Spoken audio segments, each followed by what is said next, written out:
Yo, as you can see, it's Trav and Bias back at you again. The What's up? Sports Bag Bros podcast is back at you for episode number 31. So if you've missed the previous 30 episodes, that's your problem and your fault. And you need to check them out and give us some comments and checks and thumbs and all the other things that come along with it. We could use the help on the algorithm. And as you know, if you've been here before, we get straight to the point. We don't go on a long diatribe trying to keep you here, get time on this algorithm and whatnot. We're talking about today's sports and sports in general. And today is no different. All you do know about what happened with LeBron James' and son, little Bronny. But before we even get to that, there's a liar in our midst. And that liar happens to be during fight week, nothing other than Oscar De La Hoya. Oscar De La Hoya, the 1992 gold medalist for the United States, former champion of the world, Hall of Famer, promoter, successful everywhere else. He decides to tell us a story that led all the way up to now, telling us how his relationship was with his mom, how great it was. All of these years, we thought his father was the problem. Bias. It's not that way. Well, let me set it up for you since I was the one that watched it. So I started watching it and it was good. It pulls at your heartstrings. He was kind of forced into it. There'd be a pounding at the door, and he said that was my wake up call to go run at 4 a.m. And he's talking about how dangerous it was in East LA, and people are still up partying and having a good time, and he's running by. He's afraid somebody's going to snatch him up or punch him in the face or do whatever. And whenever he got home, he would hear his quote, an angelic voice, and it was his mom singing in the kitchen.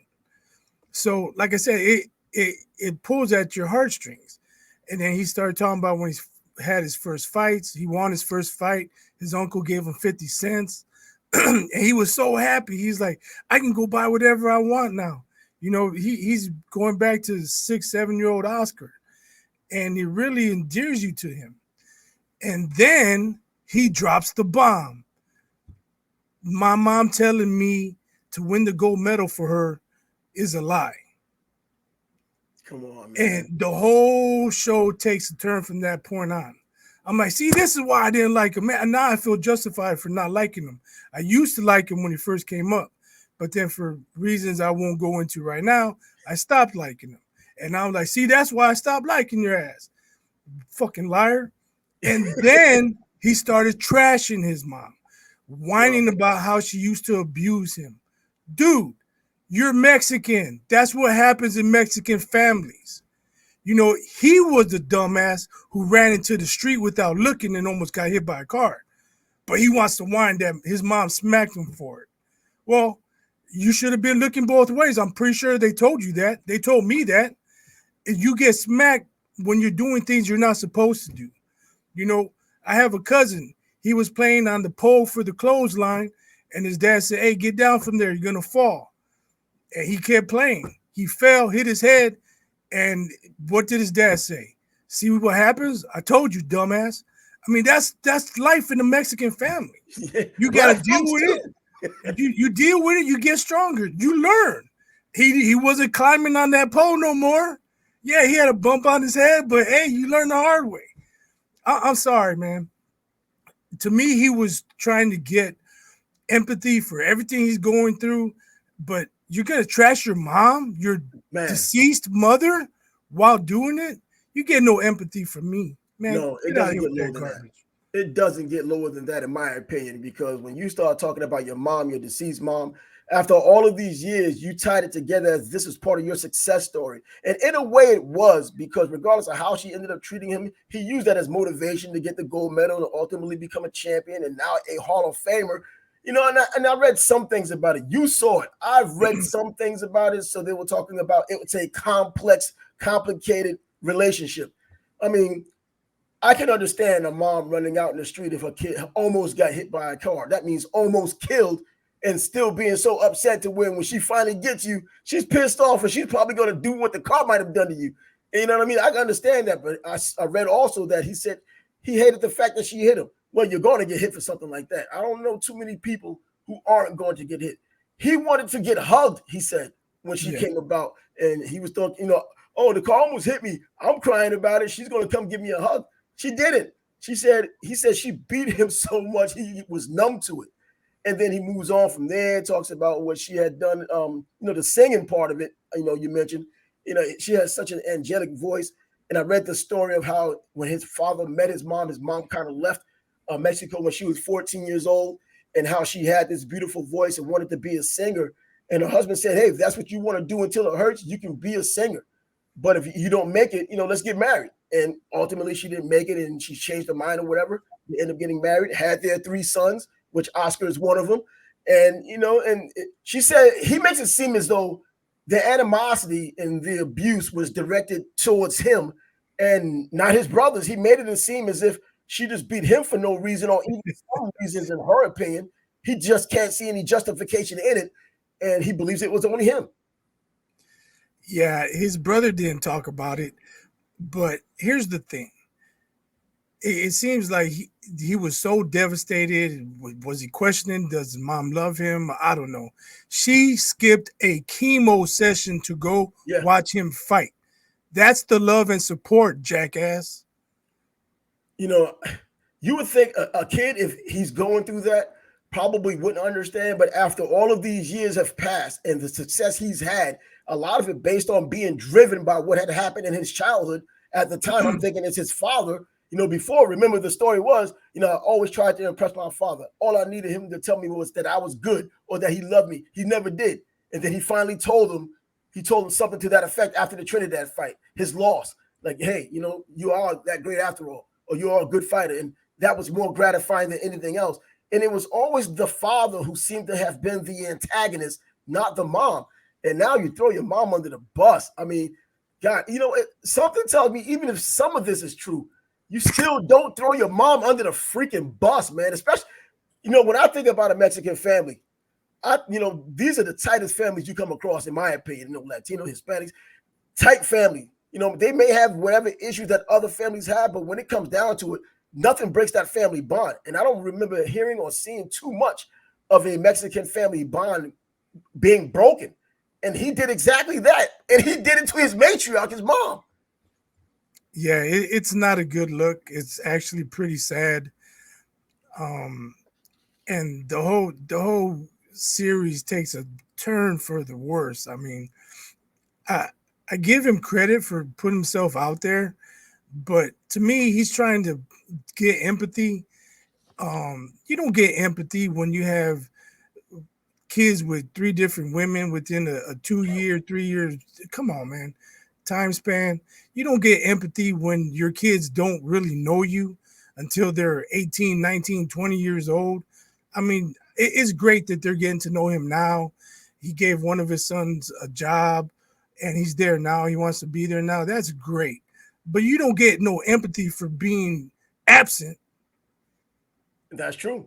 And as far as putting himself out there, come on, he's been in the public light for a long time. He's put himself out there before. Well, I mean, we as don't far know as about Fishnet for no reason. He's been out there. I mean, as far as him portray himself as vulnerable, putting himself out there. And revealing himself. Fighters aren't expected to be vulnerable. They aren't expected to seem vulnerable. They're supposed to be superheroes. And when you're a great fighter, because that's what he was, whether you like this guy or not, he was a great fighter. And he was legitimately a Hall of Famer, one of the best resumes in the past 25 years. And that kind of includes Floyd's resume as well. Floyd fought an older Oscar and had problems. Still wanted to fight, moved up to 154 to do it. But Oscar as a whole, from the time he had left the Olympics as a 130-pounder as the pro and going up to 154 and winning the way he did until his very last fight, losing to Manny Pacquiao, always been a great name in boxing, always put out an excellent effort when he could. Well, the Felix Darren fight not included, but you know what I'm talking about. So, but I just don't see any positive, even just selling books or getting viewership. I don't see anything that can come from this that's going to benefit his image, because this golden boy image is tarnished when you can go that hard at your mom when everyone knows how the story went. In terms of the beginning, she died. That's it. We can't take that away. She died from cancer. That's it. We can't take that away. So anything you've done and said now, it doesn't give you a good look at all. There is no taking this back. There's no putting the genie back into the bottle. Well, it could be he doesn't want to be the golden boy. You mentioned it's tarnished. Yeah, it's definitely tarnished. Yeah. So is he trying to destroy the golden boy image himself? Only his fans can say that. I'm sure there's gonna be guys out there who think I'm full of crap or whatever, but it's not me saying it. He said it about his mom. Yeah. So don't shoot the messenger. I mean, don't hate on me because I don't respect it, but whatever. You know, if you want to come at me, come at me. I'm coming back though. Oh, exactly. And if you have facts, you got facts to run with, you can run with them. But what could have gotten him to this point? Boxing is a traumatic sport. We understand that. And even now, scientifically, we know all about CTE, not only in football, but anything that has a concussive impact, which boxing does have during training, during sparring, obviously during the actual competitions, the trauma continues. And these fighters, they have their dementia, they have other issues neurologically after they retire. Maybe this is the beginning of that kind of thing. You go into a dark place, and whether you're missing the crowd or this neurological issue, if it exists, is an issue. I mean, this might be the impetus of it. I mean, this might be the beginning of what's going on with him. I mean, if he's had his problems, the cocaine issues, the drinking issues, all of the other issues, he's gone to rehab several times. And here we are now with him. I hope he doesn't have brain damage, CTE, whatever you want to call it. But he's still well spoken. He seems to have all of his faculties. But you can't look inside of a man's brain. You don't know what's going on. So who knows? He might be onto something. But he doesn't seem to be affected. At least the way he speaks, how he expresses himself verbally. He's still the same guy. I mean, even just staying on those same lines, it isn't necessarily outward, at least at the beginning or even in the middle. It may not be an outward thing, because we can look at some people from the past. Junior Seau always came across as a great guy. And people who have known him, they said he came across as a great guy.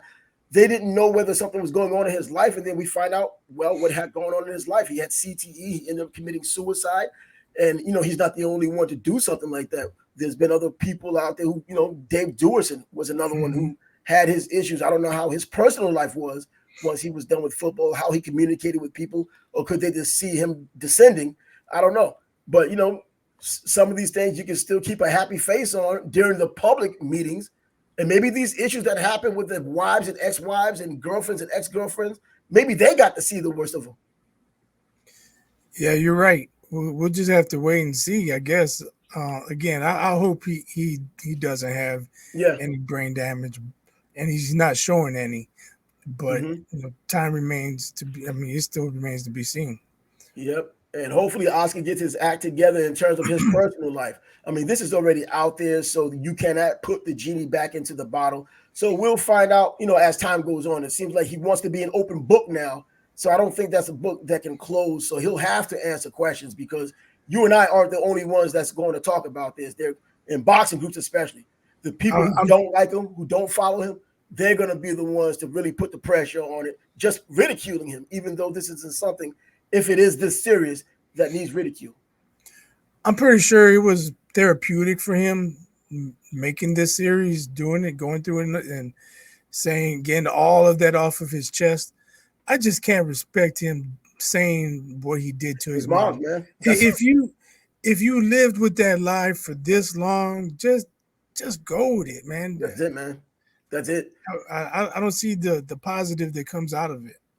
Well, hopefully, he gets. I mean, I'm sure she wanted him to win the gold medal. Why wouldn't she? Everybody benefited. I mean, not just financially, but I mean, just legacy-wise, just your son being able to do it and being there for him, the exhilaration that a family would feel for something that huge that you've worked so long to get to, and it turned out to be true. And then as a pro, you turn out to be the real deal as well, even all the way to the Hall of Fame.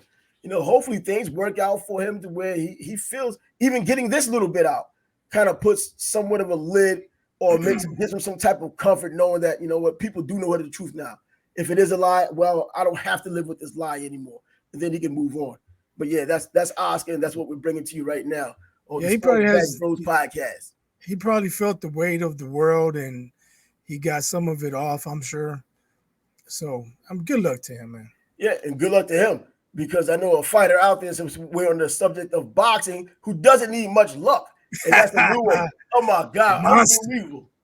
Oscar needs the help right now. A new way doesn't need help. The new super bantamweight champion of the world took on Stephen Fulton early this morning. Today being Tuesday, unbelievable fight. Unbelievable fight in terms of the performance of Inoue, not Stephen Fulton.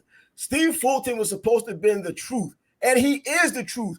But he was the truth now as a past tense, because Inoue is that good. See, I don't want people to take credit away from Stephen Fulton the way they were giving him credit way before, being undefeated, being a pure boxer, being masterful. All of these adjectives he was given before this fight, and because he was made to look so ordinary against a phenomenal force of nature in Inoue, and now people want to kind of take away from Inoue. Now, with that being said, this Saturday's fight, which is the biggest fight in the past probably 10 years between Errol Spence and Bud Crawford, in my opinion, that's a fight for number 2 on the pound for pound list, because Inoue is my number 1, and there isn't anything those two can do that can change that. And if there were someone who could change it somewhat and have a real argument, it would be Bud Crawford if he wins, more so if Errol Spence if he wins. Well, I can't agree with that. I do agree that Inoue is number 1 at this moment. He definitely staked his claim going up to his 4th weight class, and we questioned would his power go up with him, and it obviously did. As far as Fulton, it's not like he got blitzed in the first round here and the fight ended in 91 seconds, a la Michael Spinks. At least he made it to the 8th round. He wasn't a pushover. But the reason why I don't agree, or I can't agree, is we don't know exactly what's going to happen. What if Errol Spence just gets in Terrence's ass, breaks him down, takes him out in the 3rd round, like he just overwhelms him? That would be really impressive. By the same token, if Terrence comes out and boxes circles around him, wears him down, takes him out around 8, and takes Spence out around 8 or 9, and just dominates, that's going to be damn impressive. So I have to wait and see. Right now, yes, I go with the monster. See, the reason why I say right now with the monster in number 1, regardless of what happens on Saturday, because I look at it in its entirety. You know what I mean? Because when you look at what he has done, moving up in all of these weight classes, getting all of these belts, being undisputed, and the utter dominance he's had along the way, and watching the way he had taken care of Fulton survived for 8 rounds. Once he felt that power in the first round, it was a completely different outlook on this fight. His boxing skills were not working. You know why? Because everyone talks about the monster being a powerful fighter. They completely ignore or just choose to forget his skill set is through the roof just as well, at least offensively. His jab was better than the jabber. The guy who was a bigger guy naturally and had more skills, longer arms, could not even out jab him. And when you watched the two jab, you saw the better jab came from the lighter fighter, the smaller fighter. And then the power, there was a huge difference in power. He was moving Fulton with every shot that he threw that landed on his gloves. And you can tell that Fulton didn't want to be in there, but he sucked it up. He's a Philly guy. He's tough. He tried to push through it, but there wasn't anything he can do. I think the closest round of the fight might have been the 7th round, the round before he was knocked out. And there's still an argument that he didn't win that round either.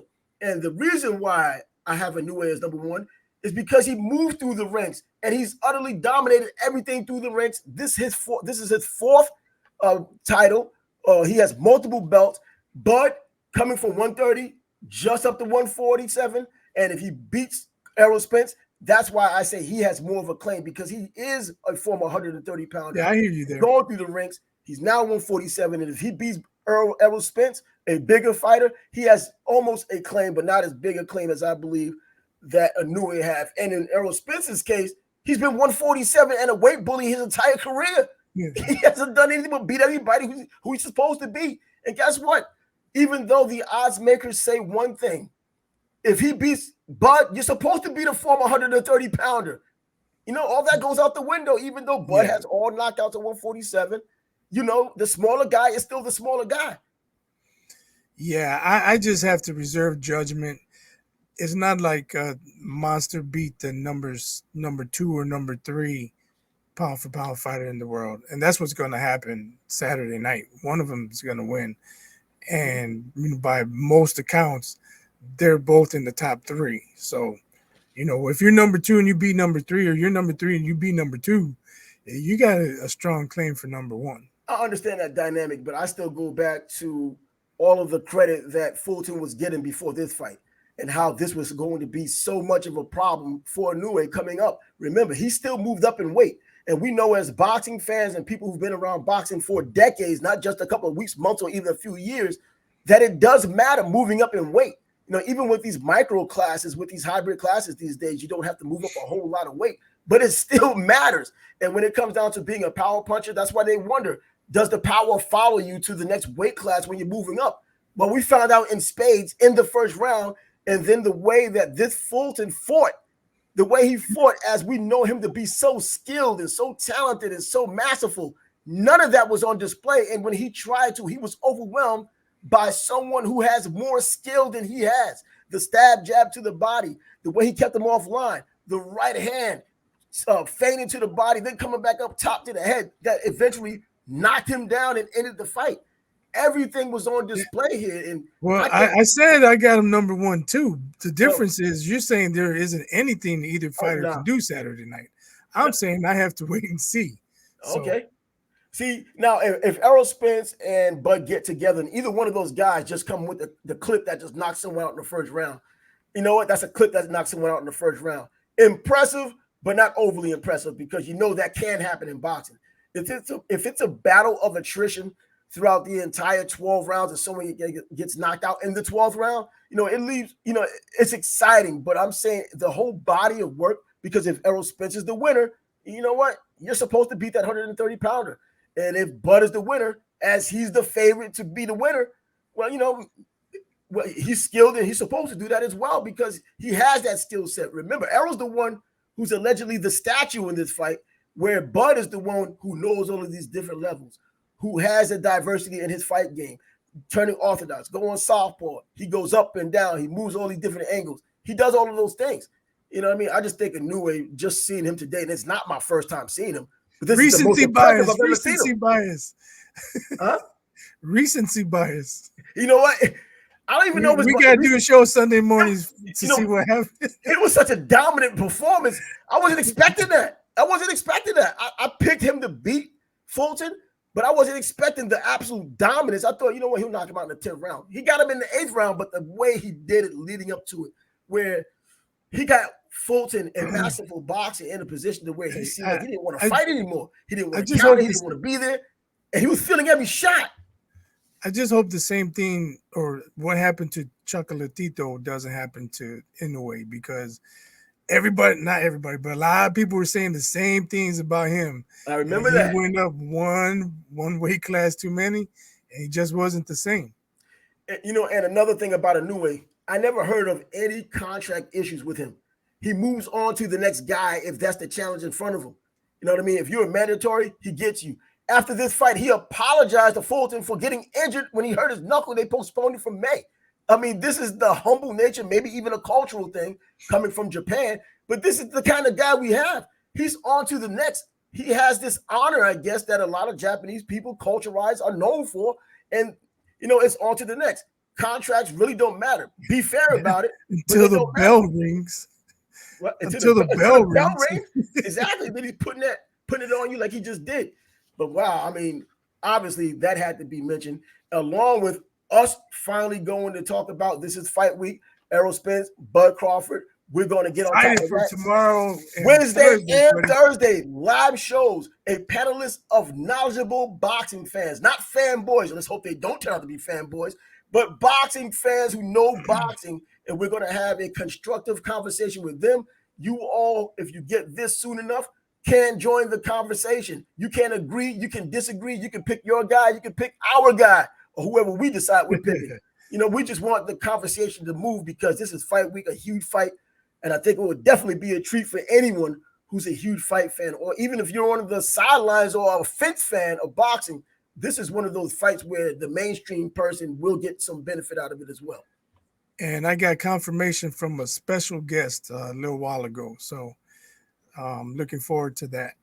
2 days. 2 days. You know how this show goes. If you've watched the previous 30 episodes, like you should have, you would know that we talk about a multitude of sports, even in this episode right here. But when there's a fight this huge, you got to delve into it. We have Wednesday and Thursday a live stream talking about the boxing match, Errol Spence, Bud Crawford, coming up on the 29th of July in Las Vegas, Nevada. We'll be talking about it, giving you every detail. So make sure you check it out. Make sure you join us if that's what you want to do. So now that takes us off of boxing for right now, and we can get down to a little bit of sports that's been happening on the day. And one of the more important, I guess, bigger news of the day happens to be LeBron James' son, Bronny James, goes into cardiac arrest at 18 years old in a practice at USC's facility. Insane. How does an 18-year-old athlete, who are some of the best athletes on the planet, even as kids, because he's going to have a trajectory to being an even better athlete, why has it been like this of late? All of these young athletic types are just having these episodes, and it's not looking good for anyone in the medical field, that is. Yeah, it's crazy. 18 years old. Obviously, we don't have details as to what caused it, but it's a very scary situation. Basketball takes a backseat to his health. Absolutely. Prayers to the James family. Prayers for Bronny. Just get better, kid. Can't worry about basketball right now. You just got to worry about getting better, getting your health, getting checked out, find out what caused it, getting it corrected if possible. And, I mean, I hate to say this, if he can't play basketball ever again, somebody's going to give him a job somewhere. His dad, who his dad is. So, you would like to see only the best for anyone who has the ability, even people who don't have the ability and choose to do something that's not sports related. You would like to see people just give the best of themselves. And with Bronny James, we've watched him for so long, from as a little kid, because he's in the shadow of his father, and he will always be in the shadow of his father. We've pretty much seen a lot of his every step of the way through AAU, through high school ball, even to making his decision to go to USC when he had these other options. He was a 4-star player, so that's out of 5 stars. So they didn't think he was the greatest, but they thought he was good enough to be a serviceable, a very good college basketball player. He ends up going to USC, and he's always come across as a good kid. I've never heard really any bad stories about what happened, with him doing anything. He's always tried to be an upstanding guy, regardless of what's being said about his father, regardless of people over criticizing him for the smallest thing because of his father. He's always come across as that good kid.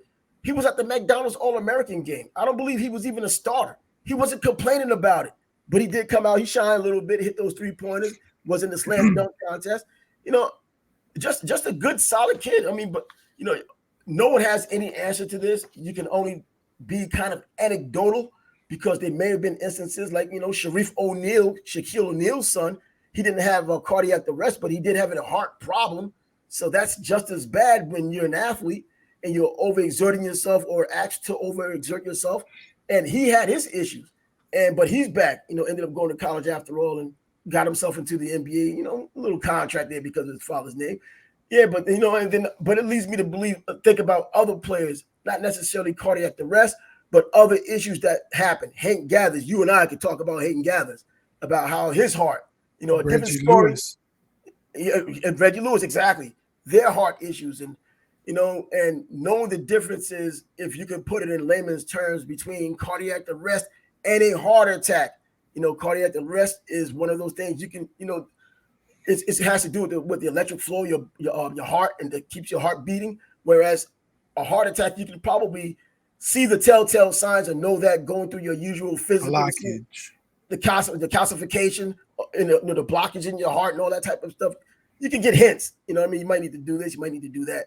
But cardiac arrest can just happen at any moment, and it did right here. There were no telltale signs. DeMar Hamlin, same deal. He just got hit at the wrong time, like a lottery, and he was affected because of that. It knocked his rhythm off, and he almost died because of it. But yeah, respect to the USC medical staff, for absolutely for handling it correctly and getting him to the hospital. And It was good to hear that he was no longer in ICU and he Yeah. was stable. So that's good news.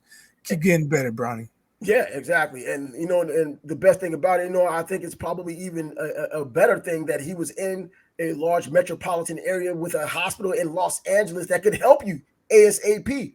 Not to say that a smaller hospital couldn't do it, but you know what? I prefer the bigger metropolitan hospital that's That's a used to good taking point. care of those huge issues rather than some farm right outside the little city and trying to get a little IV in you, trying to pump you with irons instead of a defibrillator. But yeah, things look like it's on the upswing for him right now. We don't have any new information. You may not have as well, but it's something I think that needed mention. And hey, Bronny James seems to have escaped one so far, and that's a good deal. Basketball is not even an issue. I'm not even worried about whether he's playing this year. I don't care whether he plays ever again. I think he'll be happy just as well if he couldn't. Right. I agree with that. And so, that's basketball for you, and that's part of the sports show that we have right now. Do you want me to say more? I pretty much. I don't know what else I could say. Wish them well. The staff did their job. Kudos to them. Yeah. So. USC absolutely killed it. I mean, they absolutely killed it with their medical staff. It could have been a lot worse. We've seen incompetent, or at least have heard of incompetent meds in the past, and things didn't work out, for the victim. But in this case, it did. And it just happens to be a prominent individual who had gone through it. And the best moving forward for Bronny James and his entire family, because, it does affect the entire family. Basketball be damned. And so that gives us a chance now to move on to what we've been talking about, even earlier this week, which was yesterday, or even last week, football. The NFL is here. So we're going to talk a lot more about that as we're moving along throughout the entire season.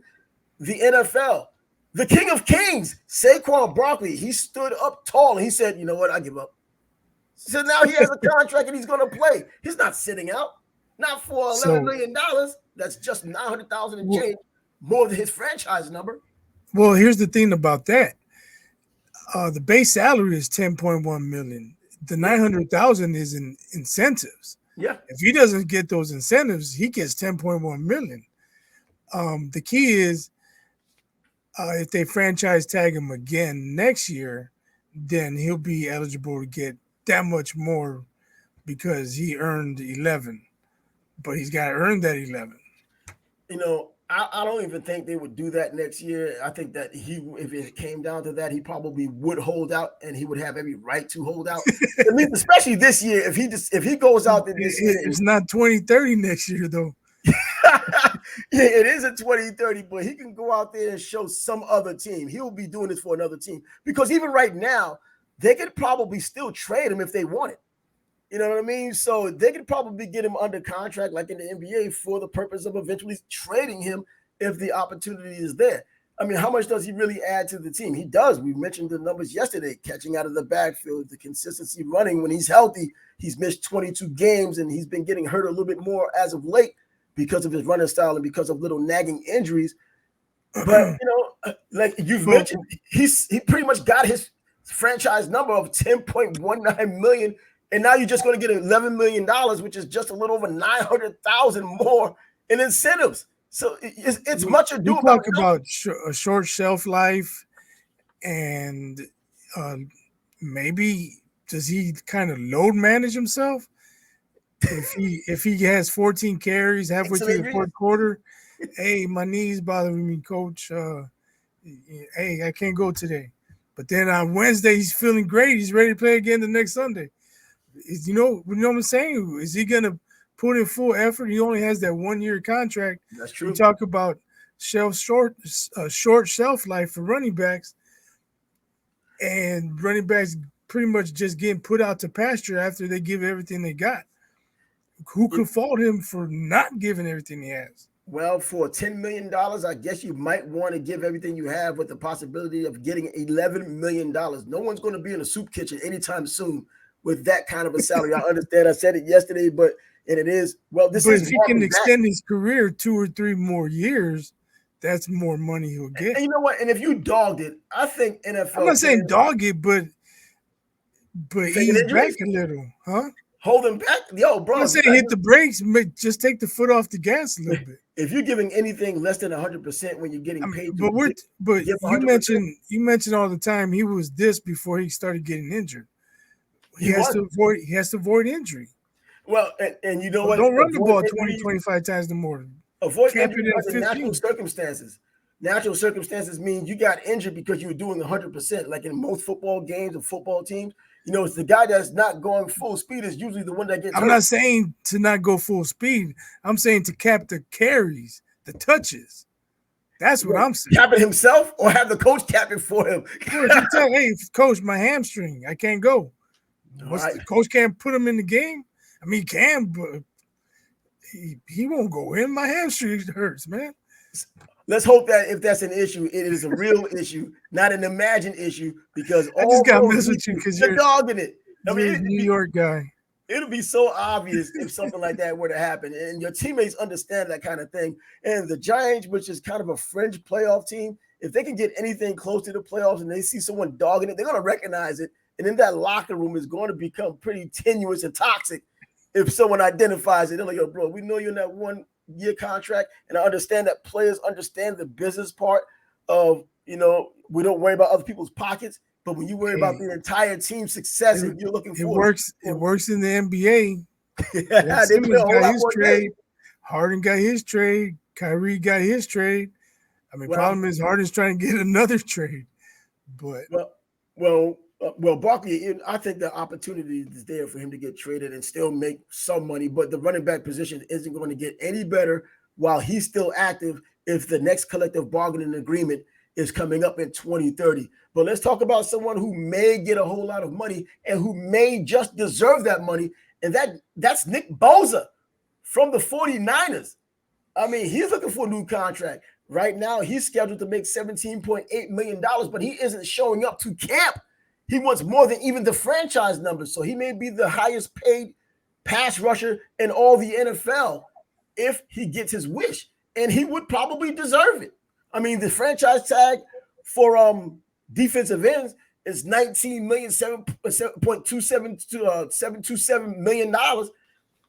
That's a lot of doggone money, but it also lets you know how important these pass rushers are trying to get after that quarterback, the quarterback who is the most expensive guy in the NFL.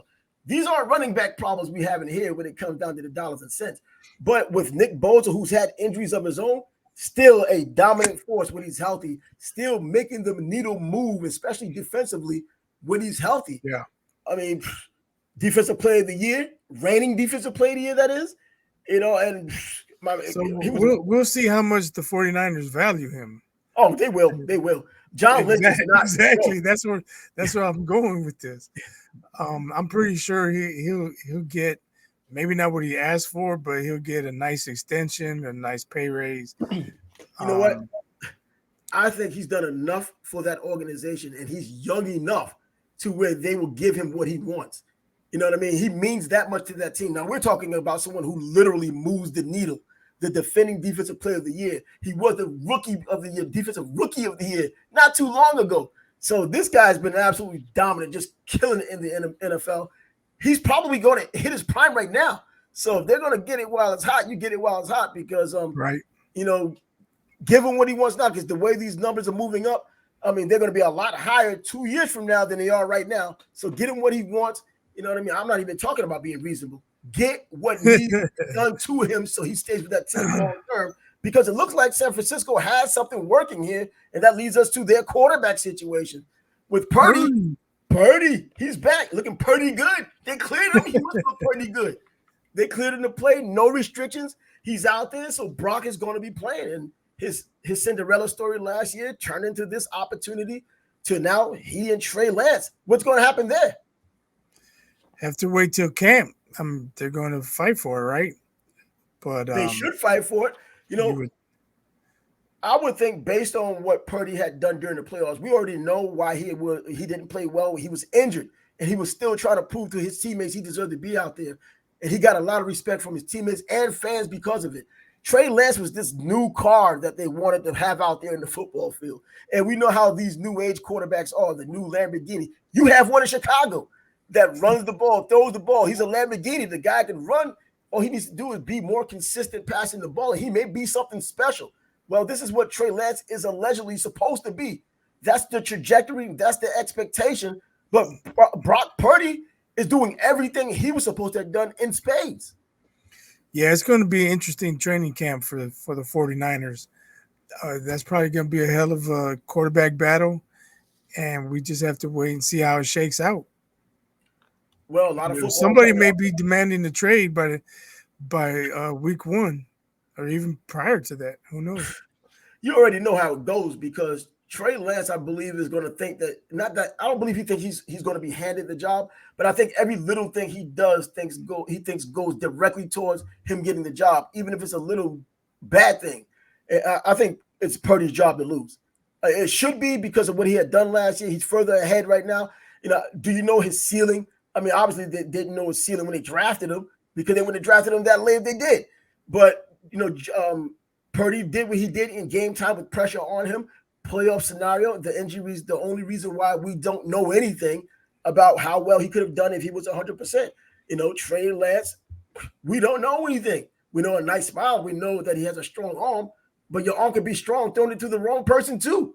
The pass could pop on the defensive back when he's taking it for a pick six. You know what would be really interesting is if Jimmy G takes the Raiders to another level. Man, we've been waiting around for quarterbacks to take the Raiders to another level since. No, but I'm saying coming from San Francisco. Yeah, that would be. Yeah, Jerry Rice went there to the Raiders when they were in Oakland.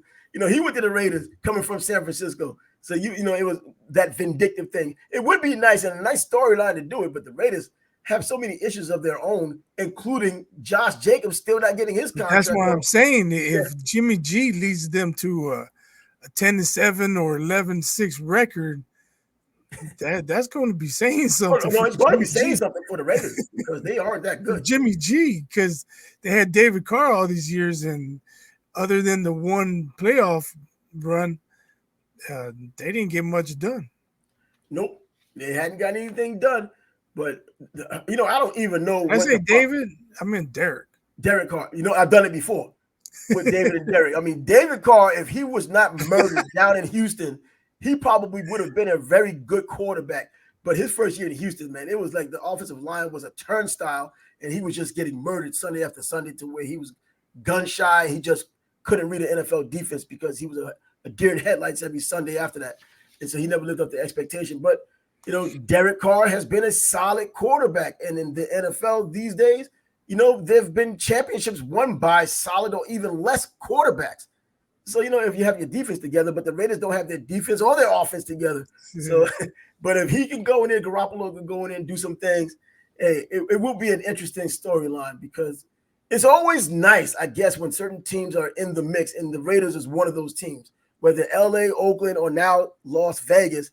It's always a nice deal to see the Raiders doing well. The NFL is a better place when there's always some Raiders to ridicule. Yeah, it always is. I was with you till you got to that.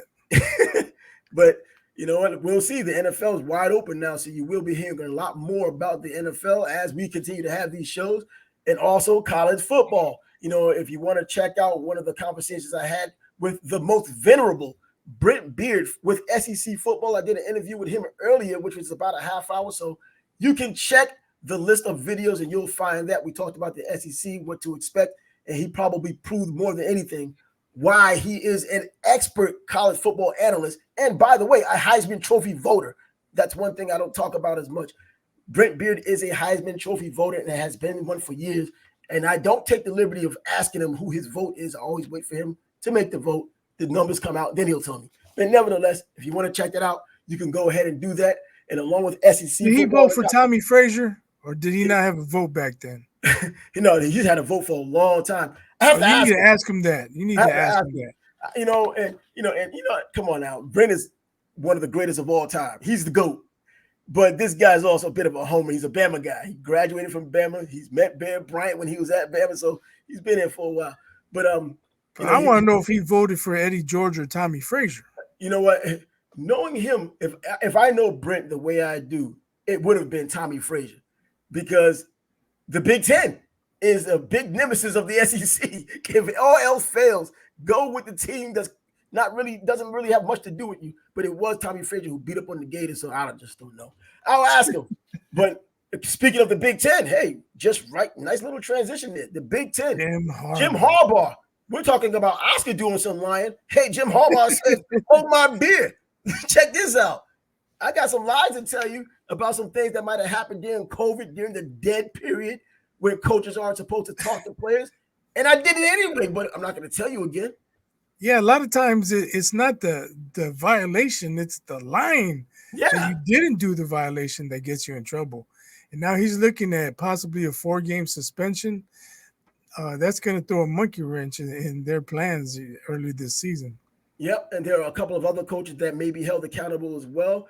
And, they have a very good team coming back. Obviously, that goes without saying. I mean, they were close to going to the national championship game this past season. But it does matter a bit when your coach is out. But in the early going, it really doesn't. The first 4 games, that's when you're trying to get all of your redshirt freshmen or your people who don't have that much experience. You're getting them their experience, so they'll be in game time situations.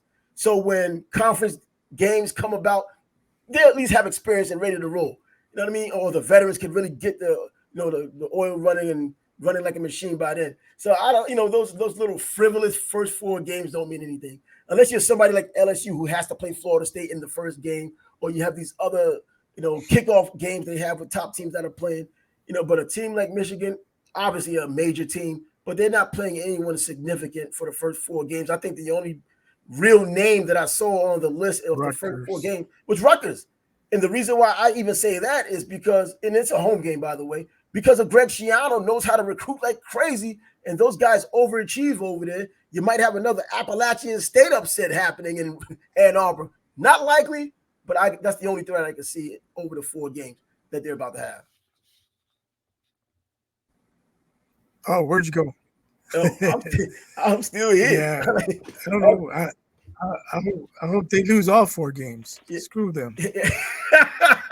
Well, hey, you're a Nebraska fan. They're in the Big Ten now, so I'm sure you could hope anything comes easier. If they can lose before they get to you and get beaten up before they get to you so you can finish the job, I can understand that. But on that note, hey, let's shut the door on the 31st episode of the Sports Bag Bros podcast. I'm Trav. He's biased. And is he really biased?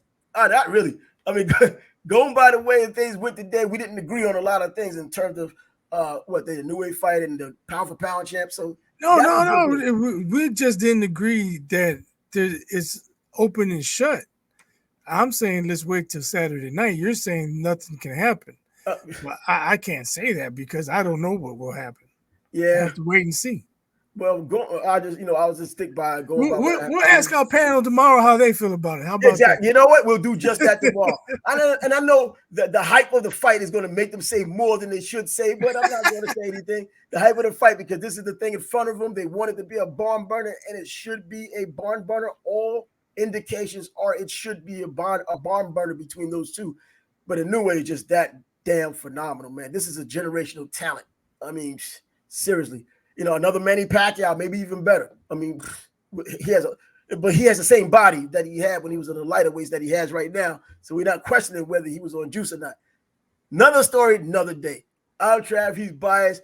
We'll check you out on episode 32. Make sure you join us on the live stream tomorrow, especially if you're a boxing fan. If you're Don't be bashful. Put your comments in there so we can reply. Yeah, exactly. Put your comments in there because we will be talking about everything Errol Spence, Bud Crawford, 2 days in a row. Wednesday and Thursday, fight night on the 29th in Las Vegas. We hope to see you tomorrow. Make sure you show up. Peace. Peace.